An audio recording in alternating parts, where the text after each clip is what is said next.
할렐루야. 사랑하는 대강의 가족 여러분, 오늘 하루도 하나님의 말씀과 동행하는 삶이 되길 소망합니다. 오늘 함께 나눌 하나님의 말씀은 로마서 5장 17절에서 21절 말씀입니다. 한 사람의 범죄로 말미암아 사망이 그 한 사람을 통하여 왕노릇하였은즉 더욱 은혜와 의의 선물을 넘치게 받은 자들은 한 분 예수 그리스도를 통하여 생명 안에서 왕노릇하리로다.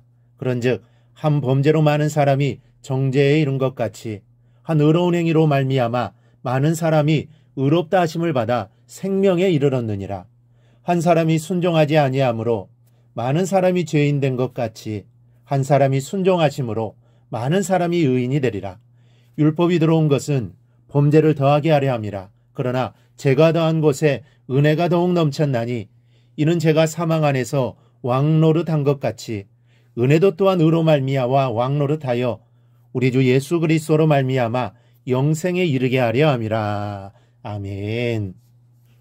여러분, 패스트라는 병이 있습니다.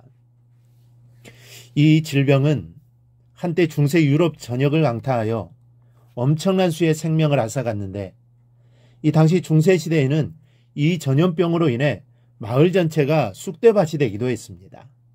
또한 병의 확산을 막기 위해 병이 퍼진 성읍에서 한 사람도 빠져나가지 못하게 한 다음 성읍 전체를 몰살시켜버리는 비극이 생기기도 했습니다. 그만큼 이 전염병은 그 전염 속도가 매우 빠르고 한 번 걸렸다 하면 거의 목숨을 잃고 마는 치명적인 공포의 질병이었습니다. 마침 우리가 지나온 코로나와 비슷한 모습을 보입니다.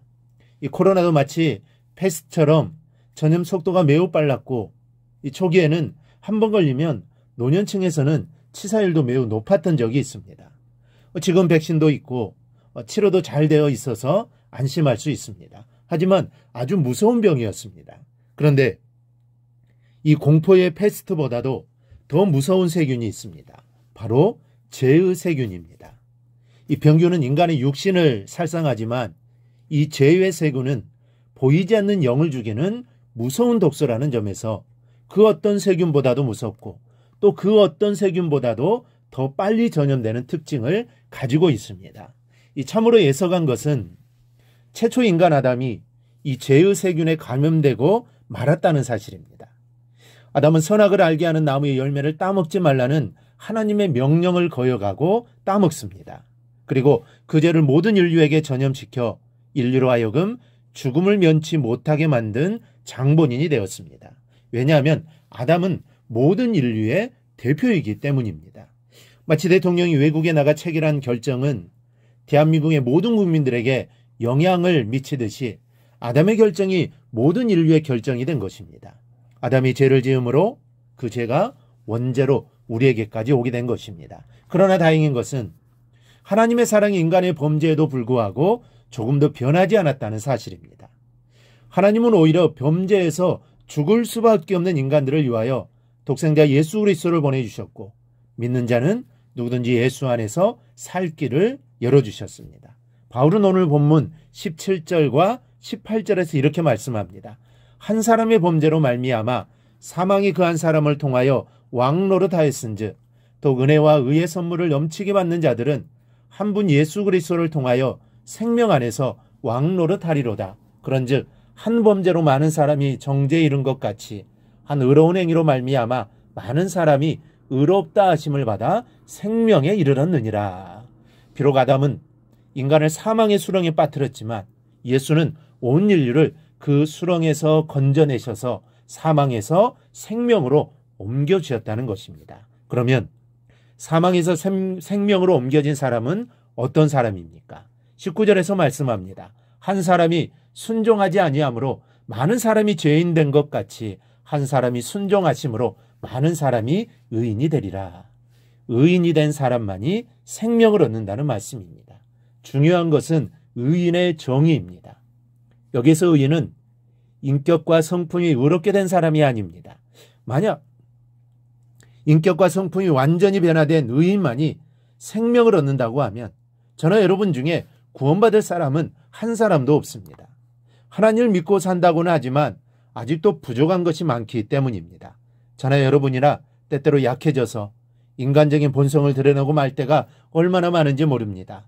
마치 예수 믿는 사람이 아닌 양 행동할 때도 많습니다. 여기서 말하는 의인은 성품이나 인격이 의로운 사람을 말하는 것이 아니라 하나님 앞에서 죄가 있는가 없는가를 말합니다. 이 세상에는 죄가 없을지 몰라도 우리 모두 하나님 앞에서 죄인입니다. 그런데 우리가 하나님 앞에서 죄가 없는 의인이라고 합니다. 어떻게 해서 이렇게 된 것입니까? 나의 죄를 다 뒤집어 쓰고 죄값을 지불한 분이 계시기 때문에 하나님은 우리를 죄인으로 보시지 않고 의인으로 보시는 겁니다. 여러분이나 저나 인격과 성품이라는 잣대로 제어 구원 여부를 결정한다면 누가 그 구원을 통과해서 구원을 받을 수 있겠습니까? 제가 목사라고 그 기준을 통과하겠습니까? 여러분이 성도라고 신앙 경력을 내세워 통과할 수 있겠습니까? 우리는 우리가 얼마나 부족한지를 스스로 잘 알고 있습니다. 그런데 바로 그런 우리의 고민과 약함을 아시는 하나님께서 예수 그리스도를 보내주시고 예수를 믿는다면 그 믿음 하나만 보시고 의인으로 간주해 주시겠다고 약속해 주셨습니다. 그러니 우리가 얼마나 행복한 사람입니까? 여러분, 돈이 많아서 행복한 것이 아닙니다. 권세가 있다고 행복한 것도 아닙니다. 권세를 자랑하다가 망한 사람이 역사적으로 한둘이 아닙니다. 그렇다고 가정이 화목하면 행복한 것입니까? 일시적으로는 그럴지도 모르지만 가정이 화목하다고 영구히 행복한 것도 아닙니다. 믿음이 없는 가정의 행복은 인간적인 것이요 길어야 이 세상뿐이기 때문입니다. 믿음 있는 것이 행복입니다. 예수를 믿는 믿음이 있으면 그 믿음이 우리를 하나님 앞에서 의인의 자리에 앉게 하고 영생의 선물을 받게 할 것이기 때문입니다. 그래서 이 세상 그 무엇보다 중요한 것이 믿음이라고 하는 것입니다. 이 믿음이 나를 구원하기 때문입니다. 우리 모두 이 사실을 알고 믿음을 자랑하며 예수를 증거하는 삶을 꼭 살아가기를 주님의 이름으로 축원합니다. 오늘 묵상한 말씀을 굳게 잡고 삶으로 실천하며 살아내는 대강의 모든 성도들이 되기를 축복합니다.